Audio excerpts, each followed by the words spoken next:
Hamı İmam Hüseynə deyir ki, canım sənə qurban olsun. İmam Hüseyn Əbəlfəz ağaya deyir ki, bir nəfsi əntə, canım sənə qurban olsun. İmam Səccad oturmuşdu, Həzrət Əbəlfəzin oğlu daxil oldu içəri. İmam Səccad ona baxdı, dedi ki, bunun atasına qiyamətdə, yəni Həzrət Əbəlfəzə qiyamətdə elə bir məqam verəcəklər ki, bütün şəhidlər onun məqamına qibd edəcək.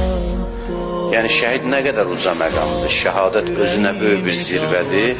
Əbəlfəz ağa haqqında buyurur ki, imam buyurur ki, şəhidlərin hamısı ona qibd eləyəcək. Ona elə bir məqam veriləcək ki, Əbəlfəzin məqamını görəndə şəhidlər hamısı həsrət çəkəcək.